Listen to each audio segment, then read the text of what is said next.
It's time for the Pokemon XD Gale of Darkness review for the Gamecube. Before I start, I'd just like to say congratulations to Pixel Hat Pros, for he was one of the winners of my first Mario Maker challenge, therefore he got to choose a game for me to review, and here it is. I will be doing more Mario Maker challenges in the future, so stay tuned. Now you have to understand my interest level in Pokemon is that of a roller coaster ride. I was super into it when I was in my single digit years, and through some of my teen years. However, once I was in the middle of high school, my interest dropped to nearly zero, and I wasn't interested in Pokemon until Pokemon Go came out, but that quickly faded away after about 3 months or so. The last Pokemon game I bought, besides this one, at the time of this video, was Alpha Sapphire. I do enjoy playing TCG once in a while, as well as battling my brother with actual physical cards.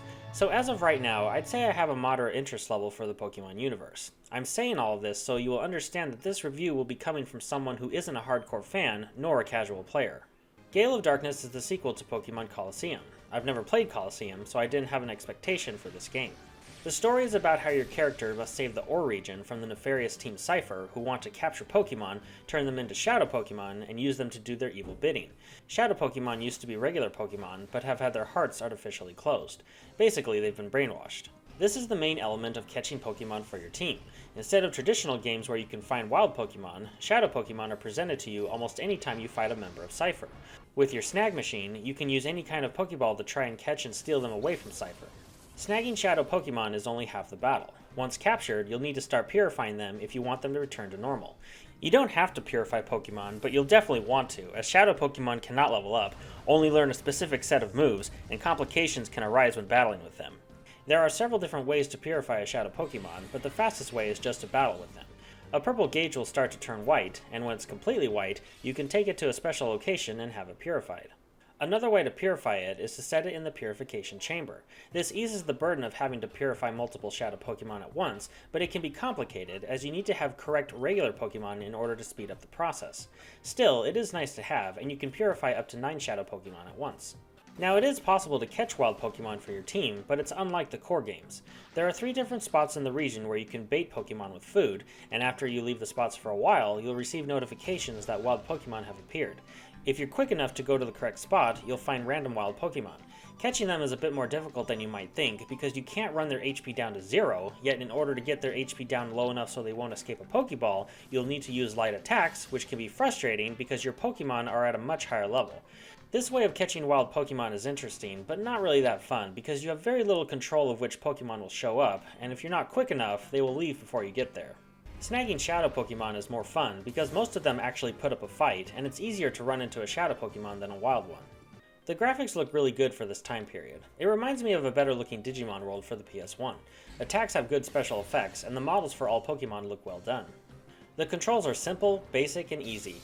Moving your character around and pressing A to interact with the world around you is all it takes, and then it's even easier when in battle, as all you do is select options from a list of commands.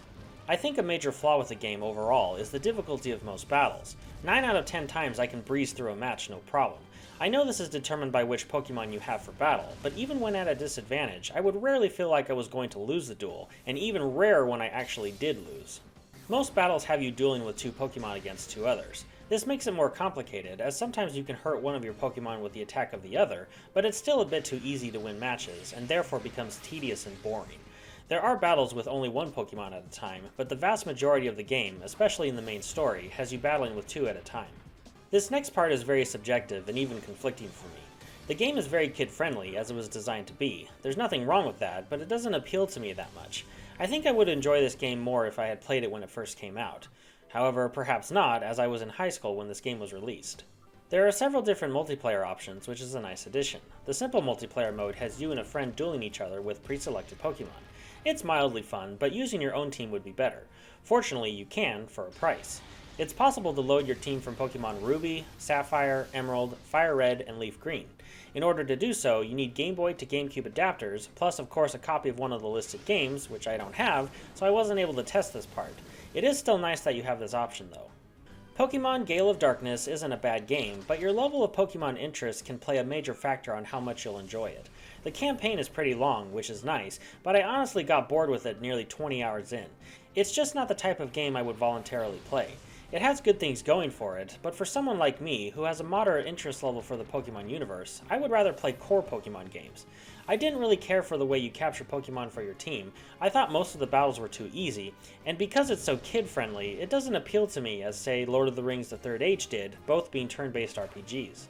I think bigger Pokemon fans would enjoy this more than I did, but if you have a moderate interest in Pokemon like me, or if you ever wanted to get into Pokemon and haven't, it'd be best to stick with the core games, and come to this only if you really want to experience one of the different ways to play Pokemon. This game gets a 3.5 out of 5 with the title of good.